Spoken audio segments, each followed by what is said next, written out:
Far out in the Indian Ocean lies Great Nicobar Island. Separated from the mainland, its dense geography has remained isolated for millions of years, allowing a deeply specific ecosystem to evolve without human interference. That isolation makes these undisturbed beaches a critical nesting ground for the leatherback sea turtle. They have survived on Earth for 100 million years. Deep within the island's interior lives the Shompen tribe. They are one of the last remaining uncontacted indigenous groups on the planet, living entirely separate from the modern world. The island is a perfectly preserved sanctuary of ancient human and animal life, operating in a delicate, highly fragile balance. Heavy machinery is now tearing through that ancient forest. In 2021, the Indian government approved a massive 72,000 crore rupee initiative. They called it the Holistic Development Project for Great Nicobar Island. The blueprints mandate construction on an overwhelming scale. The island will house a new international port, a commercial airport, a sprawling township, and a massive power plant. To build concrete infrastructure of this size in a virgin rainforest requires a permanent extraction of natural resources.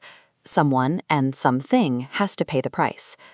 The government's official baseline statistic states that 964,000 trees will be cut down during just the first phase of construction.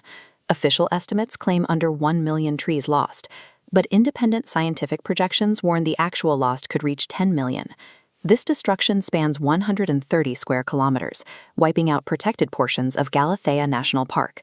The zone also overlaps with ancient leatherback turtle nesting beaches. Proceeding with the blueprints guarantees the erasure of a globally significant ecological sanctuary, moving forward despite clear warnings from the scientific community. The human toll of this project centers entirely on the isolated Shompen tribe. In 2024, 39 international genocide experts drafted an urgent formal letter of warning to the President of India. The biological reality is stark. Because the Shompen have lived in total isolation, they possess zero immunity to outside diseases. Forced contact with thousands of construction workers will introduce pathogens that lead to mass death. The local Nicobarese Tribal Council is actively fighting the development. They have officially demanded the return of their land and an immediate halt to the deforestation. Combining massive deforestation with lethal biological exposure creates a trajectory toward the extinction of an indigenous people. There is also a glaring geological flaw in the plan. Great Nicobar Island sits directly atop one of the most active seismic zones on the planet. When the devastating 2004 tsunami tore through the Indian Ocean, it struck this exact location with catastrophic force.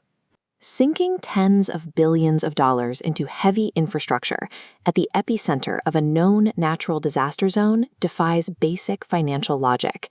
This map of the Indian Ocean reveals the true motivation behind the project.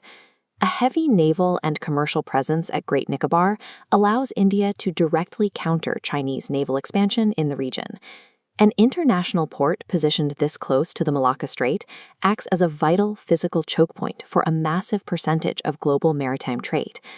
The state weighed the staggering ecological, human, and geological risks against strict geopolitical supremacy. They chose the latter.